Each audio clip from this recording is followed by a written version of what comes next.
Salvatore DeLuca, the iron architect of the city's most brutal crime syndicate, has ruled for 30 years through a complex web of paranoia.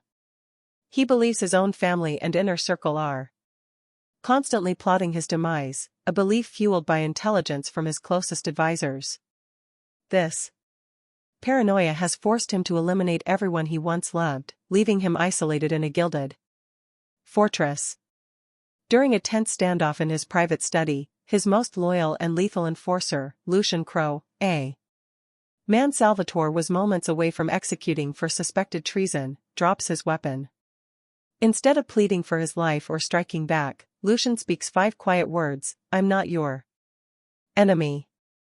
He then presents Salvatore with the Ledger of Shadows, a secret record proving that the very advisors Salvatore trusted have been fabricating threats for decades to keep the Don isolated, fearful, and dependent on them.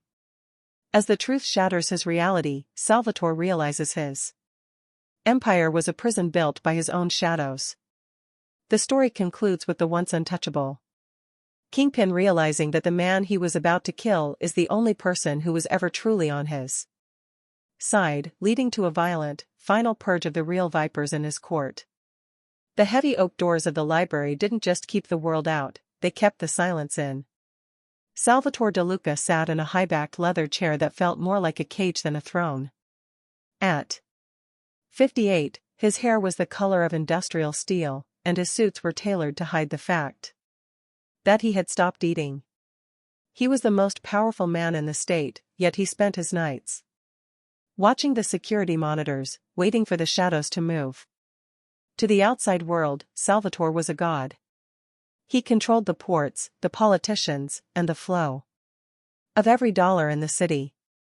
But inside this room, he was a prisoner of his own success. Every book on the shelves was a gift from a man who wanted him dead.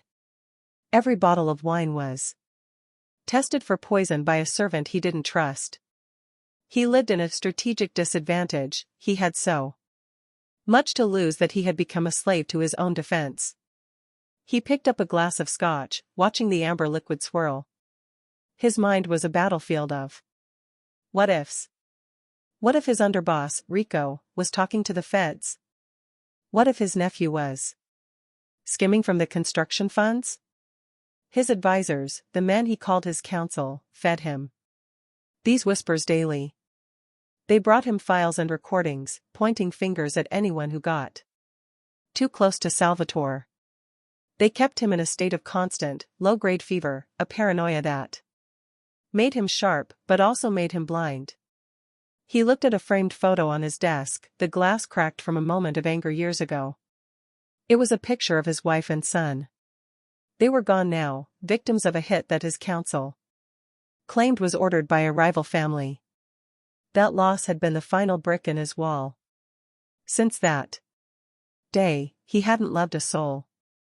He had replaced affection with armor. A soft knock at the door made his hand fly to the drawer where his revolver remained. It was just a maid, leaving a tray of food he wouldn't touch. As she left, Salvatore realized the terrifying truth of his existence. He had built an empire so safe that there was no one left in it but him. He was a lion in a library, king of a kingdom of paper and ghosts, waiting for the one person he still trusted, Lucian Crowe, to arrive with the news that would either save his soul or end his life. The standoff was a stalemate of souls. Salvatore's finger remained curved around the trigger of the gold-plated revolver, the metal cold and unyielding against his skin. He looked at Lucian, his eyes searching for a tremor, beads of sweat, or the telltale flicker of a lie. But Lucian stood like a statue carved from the very rain that soaked him. "You're a dead man talking, Lucian," Salvatore hissed, though his voice lacked its usual venom. "The council gave me the transcripts. They have recordings of you meeting with the federals at the pier. They have the wire transfers." Lucian didn't look at the gun. He looked directly into Salvatore's hollow eyes. "The council gave you what they manufactured, Sal. They've spent 20 years building a wall of paper between you and the truth. They didn't just want your money, they wanted your mind. They wanted you. So afraid of everyone else that you'd never look at them. Salvatore felt a cold sweat break across his neck. The paranoia that had been his shield for decades suddenly felt like a shroud. If Lucian was telling the truth, then every person Salvatore had removed to protect the family had been a murder committed for the benefit of his advisors. He would be a man who had killed his own ghosts for a lie. "You're lying to save your skin," Salvatore barked, his grip tightening. "I'm not your enemy," Lucian repeated. The words were quiet, but they carried the weight of a mountain. "If I wanted you dead, Salvatore, I wouldn't be standing here without a gun. I'd have let the Russians take you at the docks last month. Who do you think tipped off the police to clear the way for your exit? It wasn't Rico. It was me." Lucian nudged the leather-bound ledger forward an inch. "Open it. Page 12. Look at the signature on the order for your son's car. It isn't a rival family's mark. It's the underboss's private seal." Salvatore's heart hammered against his ribs like a trapped bird. The world seemed to tilt. He lowered the gun by a fraction of an inch, the first time he had ever lowered his guard in 30 years. He reached out with a trembling hand and flipped the ledger open. As his eyes scanned the jagged lines of the real accounts, the Iron Architect felt his empire begin to crumble. The 5 words hadn't just saved Lucian's life, they had acted as a kinetic strike against Salvatore's entire reality. The heavy leather of the ledger felt colder than the gun in Salvatore's hand. As he flipped to the middle pages, his eyes blurred. He wasn't looking at numbers, he was looking at the anatomy of a murder. There, in black and white, were the logistics for the accident that had taken his wife, Isabella, and their 10-year-old son. For 15 years, Salvatore had burned half the city down seeking revenge against a rival family he thought was responsible. He had started wars, buried friends, and turned his heart into a tomb, all based on a lie fed to him by his underboss, Rico. "Look at the dates, Sal," Lucian said, his voice soft, almost mourning. "The rival family didn't even have a crew in that neighborhood back then. But Rico did. He didn't want a successor. He didn't want you to have a reason to ever step down. He needed you broken so he could be the hands that guided the broken king." Salvatore's breath hitched. He touched the ink on the page, a signature he recognized as clearly as his own. It was a purchase order for the very explosives used in the hit, billed to a shell company he had authorized Rico to manage. The Iron Architect realized he hadn't built a fortress, he had built a monument to his own family's killers. The ghost of his son seemed to stand in the corner of the room, watching him. The guilt was a physical weight, a crushing pressure in his lungs. He had spent a decade and a half trusting the man who had torn his world apart. He had sat across from Rico at Christmas, shared bread with him, and called him fratello, brother. "They made me a monster," Salvatore whispered, his voice cracking like dry wood. "They let me kill innocent people to avenge a lie they created."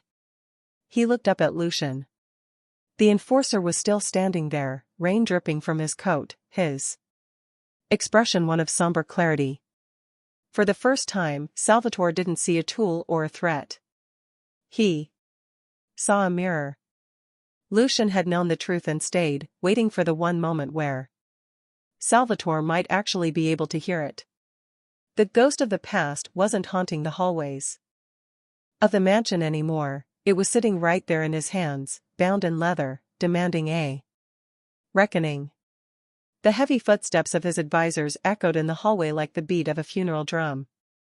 Salvatore sat behind his desk, leaning his head back into the shadows. He practiced the look of the broken king, the slumped shoulders, the distracted gaze, the eyes that seemed to look at nothing. He was going to give them exactly what they expected, a man defeated by his own ghosts. The double doors swing open. Rico entered first, flanked by the council. They moved with a new kind of confidence, their chests out, their voices slightly too loud. They thought they were walking into a room with a dying fire. They didn't realize they were stepping into a furnace. "Sal," Rico said, his voice a perfect imitation of brotherly love. "We heard about the incident last night. We heard Lucian, well, we heard he's gone. It's for the best, truly. He was a cancer in this family." Salvatore didn't blink. He watched Rico's mouth move and realized how easy it was to spot a lie when you weren't looking for a reason to believe it. He saw the way the underboss's eyes flickered toward the safe in the corner. He saw the way the others avoided his gaze, already mentally dividing his empire among themselves. "He's gone," Salvatore echoed, his voice a hollow whisper. He looked at the mirror on the far wall. The crack he had seen earlier wasn't just in the glass, it was in the foundation of everything he had built. But as the council gathered around his desk, leaning in like wolves around a fallen deer, Salvatore felt a strange, cold peace. He wasn't the Iron Architect anymore. He was the wrecking ball. "I'm tired, Rico," Salvatore said, letting his hand shake as he reached for a pen. "I'm so very tired of the fighting. Tell me, what do we do next?" The Vipers leaned in closer, their smiles hidden behind masks of concern. They began to speak, their voices a tangled web of new betrayals and fresh targets. Salvatore listened to every word, recording every lie, and preparing for the final purge. The mirror had cracked, but through the fragments, he could finally see the exit. The boardroom was a temple of mahogany and silence. Salvatore sits at the head of the table, his face a mask of weary defeat. Rico, the underboss, sat to his right, leaning in with an expression of practiced concern that Salvatore now recognized as the hunger of a vulture. "You look tired, Sal," Rico murmured, his voice dripping with false empathy. "The business, the stress.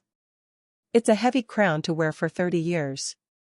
Maybe it's time to let us carry more of the load." Salvatore let out a long, shuddering sigh. He allowed his hand to tremble as he reached for a glass of water, spilling a few drops on the polished table. He saw the council members exchange quick, sharp glances. The Vipers were noticing the weakness. "Maybe you're right, Rico," Salvatore whispered, his voice cracking perfectly. "I went to see a specialist yesterday. My heart, it isn't what it used to be. The doctor says I need to step back. I'm thinking of moving the offshore accounts to a single access point this weekend. I want to make sure the family is liquid before I settle my affairs." The air in the room shifted instantly. The Vipers didn't just move, they coiled. Rico's eyes flared with a sudden, predatory light. The mention of the offshore accounts, the billions Salvatore had kept under his sole control, was the ultimate bait. "That's a wise move, Sal," Rico said, his hand sliding across the table to pat Salvatore's arm. The touch made Salvatore's skin crawl. "Why don't you give me the authorization codes? I'll handle the transfers so you can rest. You've done enough." Salvatore looked around the table. He saw it in all of them, the greed, the impatience, the lack of grievance. They weren't mourning his health, they were mentally measuring his coffin to see if the money would fit inside. By claiming he was dying, Salvatore had invited them to strike. He had planted a lie to see who would try to bury him while he was still breathing. "I'll have the codes ready by tonight," Salvatore said, forcing a faint, tragic smile. "Come to my study at midnight. Just you, Rico. Let's keep this between brothers." As the council filed out of the room, whispering in the hallway, Salvatore remained in his chair. The frail old man vanished instantly, replaced by the predator he had always been.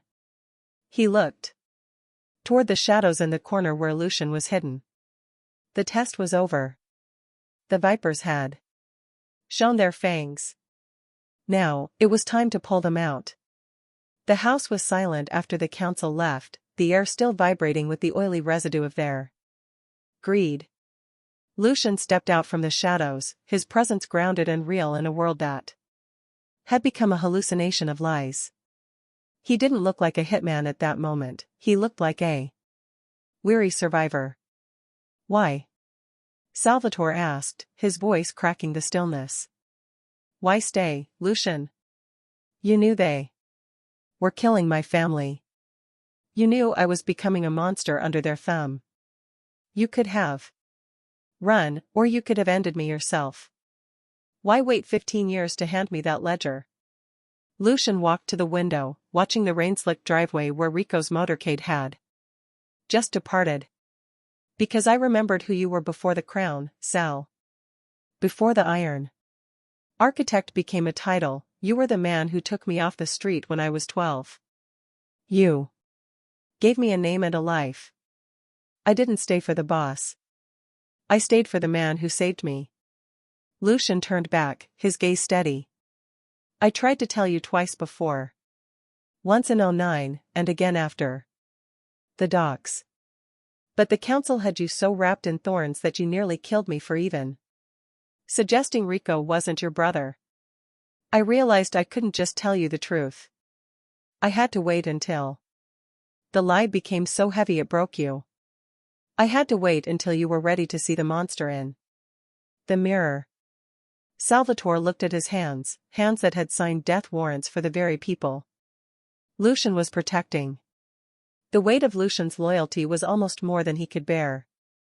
It wasn't just a professional debt, it was a soul-deep commitment to a man who had forgotten how to be human. They think I'm a dying lion, Salvatore whispered. They think tonight is the funeral. Let them, Lucian replied, checking the magazine of his pistol with a practiced click. A dying lion is at his most dangerous. He has nothing left to fear, and everything left to avenge. Tonight. We don't just kill the vipers, Sal. We burn the nest. Salvatore nodded, a new fire igniting in his chest. He wasn't just fighting for his empire anymore. He was fighting for the 15 years Lucian had spent in the dark, and for the man he used to be. The enforcer's tale was the final piece of the puzzle, the proof that even in a world of shadows, one light had never gone out. The dining room was a cathedral of shadows, lit only by the flickering glow of silver candelabras. Salvatore sat at the head of the long, marble table, the silence between him and Rico as thick as a grave. A feast was spread before them, branzino, vintage wine, and fresh bread, but the food tasted like ash in Salvatore's mouth. Rico sat to his right, eating with the gusto of a man who already felt the weight of the crown on his head. He laughed at old jokes, recounted stories of their glory days, and toasted to Salvatore's health with a smile that never reached his predatory eyes. Do you remember the old neighborhood, Sal? Rico asked, wiping his mouth with a silk napkin. When we were just kids with holes in our shoes? Look at us now. We built an empire. We're legends. Salvatore gripped his wine glass, his knuckles turning white. I remember everything, Rico. I remember the people we lost along the way. I remember the day Isabella died. I remember how you held me while I cried. Rico's expression softened into a mask of perfect pity. A tragedy that still haunts me, brother. But tonight, we move forward. Tonight, you give me the codes, and you finally get the peace you deserve. Salvatore took a slow sip of the deep red wine. He looked at Rico and didn't see a brother, he saw the man who had authorized the explosives that tore his life apart. He saw the man who had whispered poison into his ear for 15 years while eating at his table. Peace, Salvatore whispered, the word tasting bitter. Yes. I think tonight will be very peaceful. But tell me, Rico, when you look at me, do you see a friend, or do you just see a vault that hasn't been opened yet? Rico's smile faded for a fraction of a second, a flicker of uncertainty crossing his face. What kind of question is that? We're family, Sal. Blood is thicker than water. You're right, Salvatore said, standing up and leaning over the table until he was inches from Rico's face. The candlelight danced in his cold, hollow eyes. Blood is very thick. And tonight, it's going to be everywhere. He turned and walked toward his study without looking back. He could feel Rico's gaze on his spine, a mixture of greed and growing fear. The Last Supper was over. The bread had been broken, the wine had been poured, and the betrayal was complete. Now, there was only the midnight meeting and the reckoning that followed. The clock on the mantel chimed 12 times, the sound ringing through the study like a death knell. Salvatore sat behind his desk, the ledger of shadows closed and centered on the mahogany surface. He had turned off all the lights except for a single green-shaded lamp, casting the room into a deep, swampy gloom. The door creaked open. Rico stepped in, followed by 2 of his personal bodyguards. He wasn't the mourning brother anymore, his posture was arrogant, his hand already reaching for the ledger. It's time, Sal, Rico said, his voice stripped of its false warmth. Give me the codes. Let's end this charade so you can go to your rest. Salvatore didn't move. He didn't even look at the ledger. You know, Rico, I spent all day thinking about the word enemy. I thought an enemy was someone who wore a different color or lived in a different territory.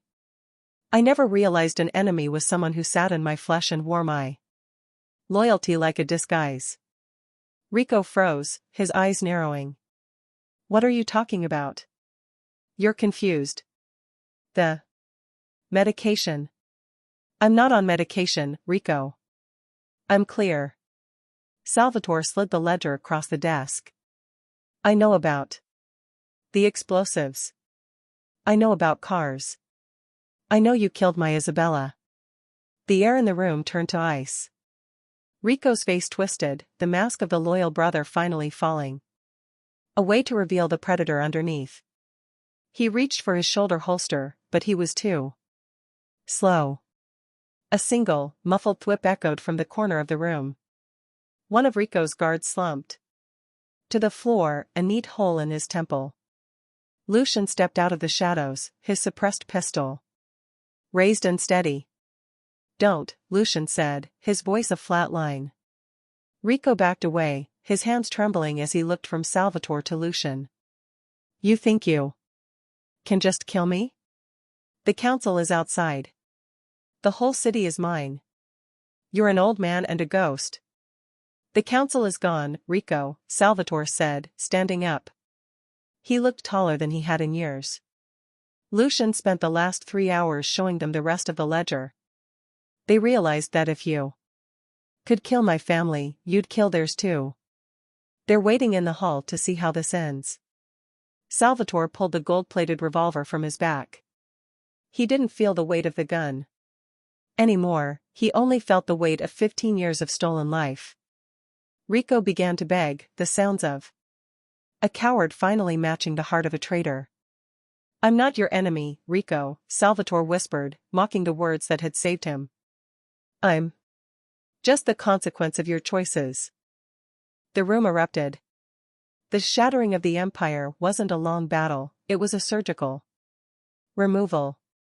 When the smoke cleared, the vipers were gone, and the Iron Architect stood in the center of the ruins of his life, finally able to breathe. The sun rose over the city, but for the first time in 30 years, Salvatore didn't look at it from behind bulletproof glass. He stood on the balcony of his estate, the morning air cold and sharp against his face. The Iron Architect was gone. The council had been dismantled, the vipers purged, and the empire he had built on a foundation of lies was being methodically broken down into pieces that could no longer hurt anyone. Lucian stood a few paces behind him, silent as always. He had traded his tactical gear for a simple coat, his job as a cleaner finally finished. The assets have been moved, Sal, Lucian said quietly. The trust funds for the families of the men we lost, the ones who were truly innocent, are set up. There's enough left for you to disappear. Somewhere warm. Somewhere quiet. Salvatore looked at the pink ribbon he had found in Isabella's old jewelry box earlier that morning, a small, faded memory of a life that had been stolen. He put it into his pocket, right next to the gold-plated revolver he would never fire again. He realized that clarity wasn't just about seeing your enemies, it was about seeing the path back to being human. I spent my life building walls to keep people out, Salvatore whispered. I thought a king was someone who sat on a mountain of secrets. But a king is just a man who has someone he can trust when the lights go out. He turned to Lucian and held out his hand. It wasn't a command or a gesture of power. It was a thank you. Lucian took it, the grip firm and honest, the only honest thing Salvatore had felt in decades. I'm not going to be a ghost anymore, Lucian, Salvatore said, a small, genuine smile touching his lips. I'm going to go find out what happens to a man when he stops being afraid of the shadows. As they walked away from the mansion, leaving the heavy gates open behind them, the city below began to wake up. The Mafia empire had shattered, but in its ashes, a man had been reborn. Salvatore DeLuca walked into the light, finally understanding that the greatest power wasn't the ability to take a life, but the courage to start one over.